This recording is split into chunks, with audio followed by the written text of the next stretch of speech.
this guy should be playing. I mean, this is ridiculous. At least it's once. honestly ridiculous. We'll see. Maybe he's giving the middle finger to the whole system. Right. Jordan Spieth just stunned the golf world with one unexpected announcement, and the ripple effects hit instantly. His future looked stable, predictable, even routine, until he revealed a plan no one saw coming. Today, I'll break down exactly what Spieth confirmed, why it's raising bigger questions than answers, and what this sudden shift means for his career, his legacy, and the PGA Tour moving forward. Press room shockwave. The press room scene had supposedly unfolded with an almost misleading calm, Jordan Spieth walking in with that familiar Sunday smile that usually meant nothing groundbreaking was coming. Yet within minutes, reporters had allegedly begun firing off texts, headlines were being drafted in real time, and fan accounts were already stitching together theories about what his vague, PR-polished wording really suggested. Spieth had reportedly given the room a blend of candor and caution, acknowledgement of ongoing wrist recovery work, quiet enthusiasm about chasing majors again, and a noticeably firm refusal to commit to a dense spring schedule. Hey Jordan, Tim Reynolds with the AP. 2 questions if I may. The first, to follow up on the answer about the wrist. When you have a procedure like that, is it expected that there's a point where you say, I'm back? Or is this a new normal? Well, my hope is that it's not a new normal, because I don't enjoy the way it feels waking up, and if it's every day, it's okay by the time I play, but it's not ideal because I would like to be able to feel pretty good in all conditions, and it wasn't that. That careful restraint, the half answers and the ellipses between sentences, played louder than any outright announcement.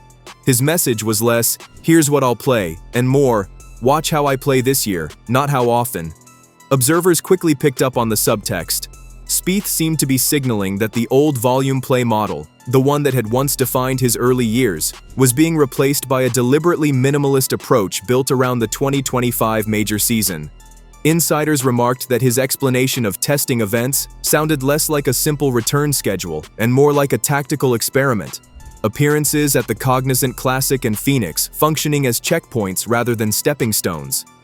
That shift alone carried weight, since Spieth had historically thrived on rhythm, on stacking rounds, on absorbing tournament reps like oxygen. What truly fueled the narrative wildfire, however, was the personal layer he subtly threaded through the conversation. The repeated mention of being present at home, the acknowledgement that fatherhood had changed how he viewed time, and the admission that rehab required precision rather than bravado, all pointed to a player operating in a new emotional universe. Off-mic notes from reporters added even more color.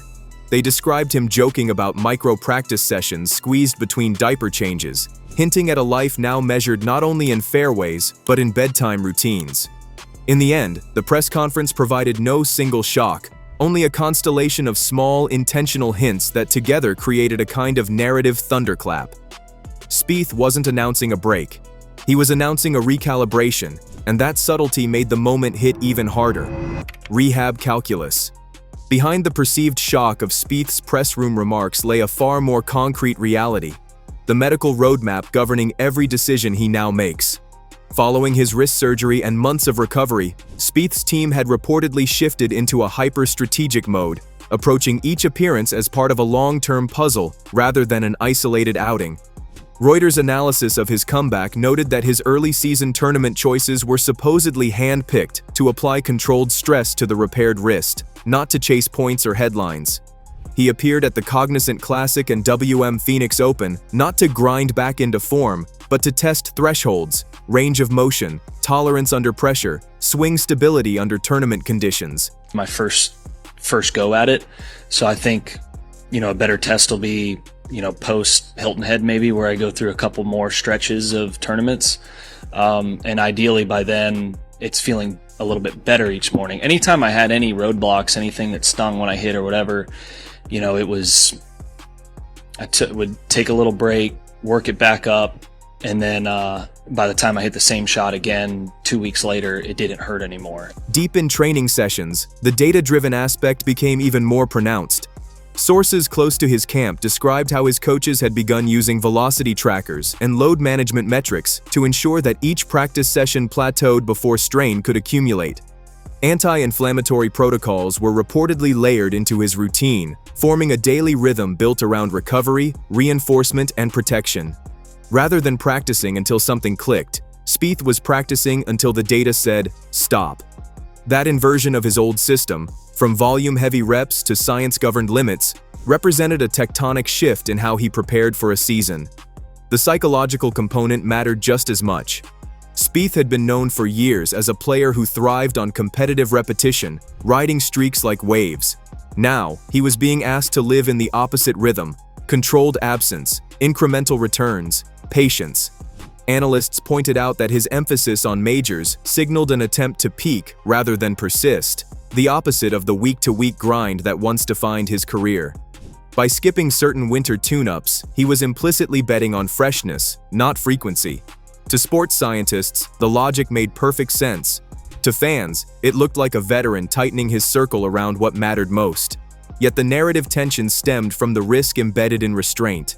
Fewer starts meant fewer reference points, fewer chances to test his confidence publicly, fewer opportunities to regain that natural tournament swagger. The press conference shock, when viewed through this medical lens, was less about drama and more about discipline, the kind that aims to preserve not just a season, but a legacy. Family orbit. Parallel to the medical strategy shaping Spieth's schedule, a quieter and more emotional force had begun directing his choices: the gravitational pull of an expanding family.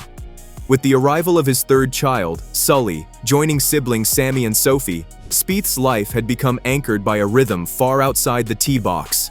Insiders described a household now alive with the chaos and sweetness of 3 young children, a setting that naturally reshaped how a professional athlete measured time.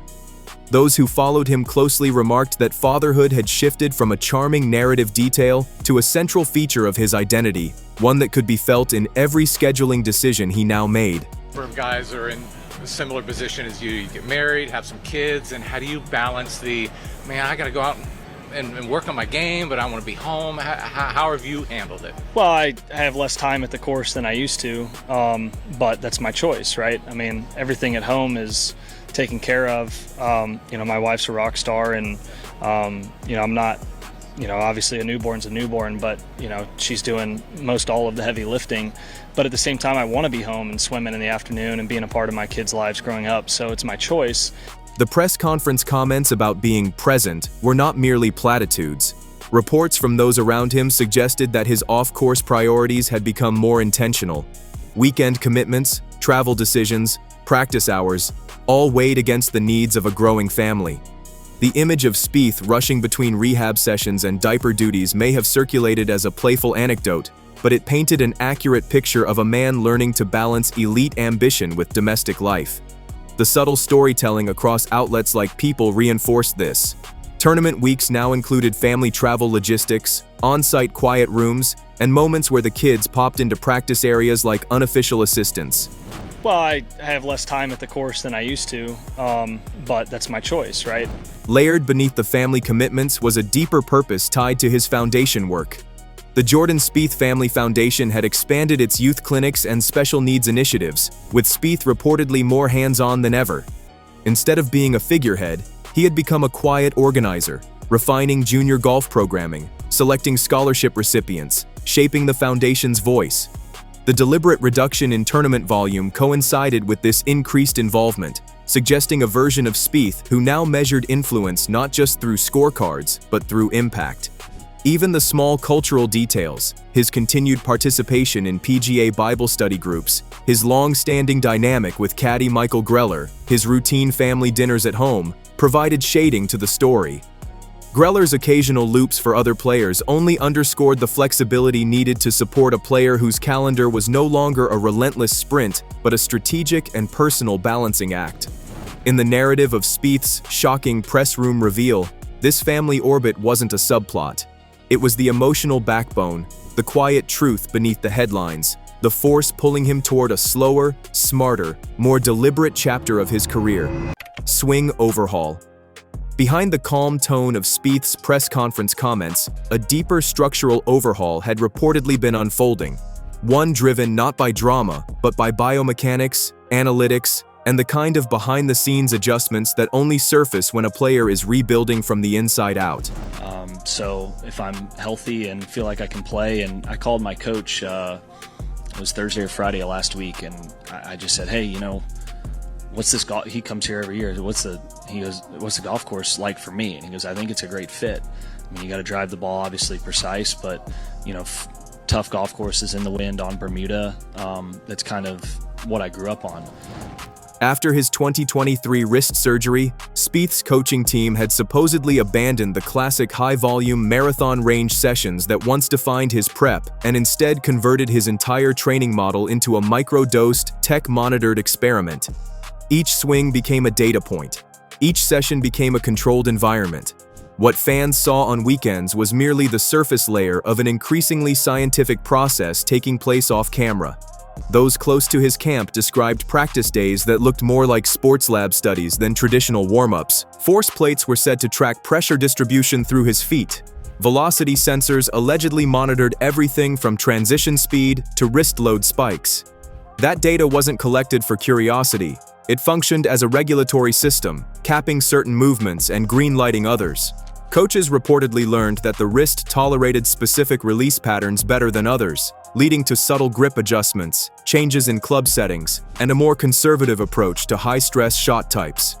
The Titleist equipment tweaks, cataloged by gear analysts earlier in the season, were part of this quiet evolution. Less torque, more stability, fewer violent transitions. But the technical overhaul didn't end with biomechanics. Spieth's pre-event readiness plan had supposedly become a checklist-driven routine, a way to determine whether a start made sense or whether a week should be added to the recovery timeline. Instead of chasing feel, he and his coaches now framed preparation around replicating competitive scenarios without overstressing the wrist. Short game intensity drills replaced hours of long iron repetitions. Simulated rounds replaced all-day range grinds. Everything was about efficiency, getting tournament-level sharpness from fewer swings. Psychologically, this created a new identity for Spieth, a version of himself who no longer relied on sheer repetition, but on curated precision. That transformation naturally influenced his schedule, his confidence, and the underlying logic behind the shocking plan he hinted at during the presser.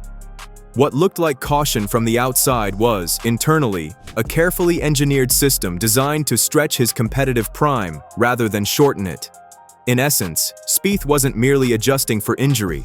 He was reinventing the architecture of his game, a quiet revolution masked by polite press room answers and a familiar smile. Brand strategy. While fans focused on Spieth's wrist and family priorities, those in the business and sponsorship world noticed something else entirely. His new schedule looked like a deliberate brand recalibration. Every selective start, every family-forward moment, every tight-lipped comment about pacing reportedly aligned with what marketers increasingly value: curated presence over constant exposure. Spieth's major partners, the prestige-heavy lineup of Titleist, Rolex, NetJets, and others, had long positioned him as a legacy figure rather than a weekly volume star. Playing less but appearing at more meaningful moments actually elevated the scarcity and value of his brand, a strategy agents had begun using with other elite athletes approaching their second career arcs. I mean, this is ridiculous. It's honestly ridiculous. We'll see. Maybe he's giving the middle finger to the whole system. All right. I mean, he's doing what is allowed, but he knows he's getting sponsors exemptions for sure. To AT&T, the whole system, everywhere is giving him sponsors exemptions. I agree. Well, Bay Hill, he doesn't write good enough letters, but yes, otherwise. Industry observers suggested that sponsors didn't need Spieth on every broadcast. They needed him in the right broadcasts. Majors, select invitationals, foundation events, charitable appearances. These were the arenas where emotional storytelling lived. And Spieth's recent family expansion offered sponsors a goldmine of wholesome, high-engagement content. Kids on the practice green, soft-focus foundation clips, behind-the-scenes family travel moments. Instead of endless tournament shots, brands could now sell narrative arcs. The father-competitor hybrid, the philanthropist champion, the measured veteran still chasing iconic moments. Fewer events meant more crafted storytelling, and that storytelling drove value. This shift came with risks. Less weekly exposure could lead to decreases in casual fan visibility, especially among viewers who follow golf only through weekend broadcasts. But Spieth's team appeared prepared for that possibility. Increased social storytelling, foundation content, and strategic media appearances seemed designed to maintain cultural relevance between tournament starts. The modern fan base didn't just follow athletes through leaderboards, it followed them through Instagram grids, feature pieces, and philanthropic initiatives. Analysts also noted that Spieth's schedule aligned with a broader trend among top players who wanted longevity rather than constant performance demands. By leaning into a brand identity built around discipline, family, philanthropy, and major-centric competitiveness, Spieth positioned himself as a long-term figure in the sport rather than a fading volume player. From a narrative angle, the shock of his press conference tone came from this intersection. A top athlete quietly signaling that he no longer intended to be everywhere, only where it mattered most. It wasn't retreat. It was brand architecture disguised as personal reflection. Majors reckoning. All roads in Spieth's press conference storyline led to one destination: the majors. Beneath the family balancing, the wrist management protocols, and the sponsor-friendly scheduling, insiders recognized a far more strategic undertone. Spieth was reportedly repositioning his entire season around giving himself the highest possible probability of peaking in golf's biggest moments. This wasn't a nostalgia-fueled return to the glory days. It was a calculated attempt to engineer a second prime. A couple times, this hasn't necessarily been my most successful major, but I feel good heading into this week. So try and, as I've said quite a few times, try and settle into this pairing the first 2 days and have fun with it and see if that can, if I can play well these next couple days, given, the crowds that'll be out there. And I think the weekend might actually feel a little like a breather in a way. So that's how I'm looking at it. Statistically, the logic was sound. Veterans who reduced their schedules often found sharper form in majors due to increased rest, cleaner mental preparation, and more targeted practice cycles. Spieth's high-variance game, the creative recoveries, the streaky putting, the adrenaline-spiked momentum swings, historically thrived under major week pressure. By limiting his tournament load, he was betting on energy conservation, not repetition. He would arrive fresher, more prepared, and with a wrist that hadn't been worn down by unnecessary starts. This strategy also reshaped expectations. Fans would no longer see Spieth climbing weekly leaderboards, using the winter and spring to accumulate form. Instead, he would be the player who surfaced at specific tune-ups, tested particular swing patterns, and then aimed his sharpest weeks at Augusta, Pinehurst, Royal Troon, and other iconic venues. Analysts compared the approach to late career arcs of players who learned to weaponize scarcity, fewer tournaments, bigger moments. But the shift carried unpredictable variables. A single setback in rehab could compress his preparation window. Sponsor demands for visibility could complicate the minimalist schedule. Family responsibilities could reshape travel patterns at a moment's notice. Yet each of these variables also added emotional richness to the narrative. Spieth wasn't merely chasing majors. He was trying to prove that a modern champion could build a career around balance rather than burnout. By the time the press conference faded from headlines, the larger arc had already taken shape. Spieth was quietly signaling that he intended to compete not for consistency, but for immortality, the kind granted by green jackets, claret jugs, and legacy-defining Sundays. His shocking plan wasn't about shock value at all. It was about engineering the kind of late-career chapter that fans remember long after scoreboards fade. Jordan Spieth didn't announce a reinvention. He simply revealed it in pieces, leaving the golf world to connect the dots. If his wrist holds, his priorities remain aligned, and his strategy stays disciplined, he won't just return. He'll reappear exactly where legends carve their names, on major Sundays. Like, subscribe, and stay tuned, because in golf's biggest soap opera, the silence before the swing is always the loudest part.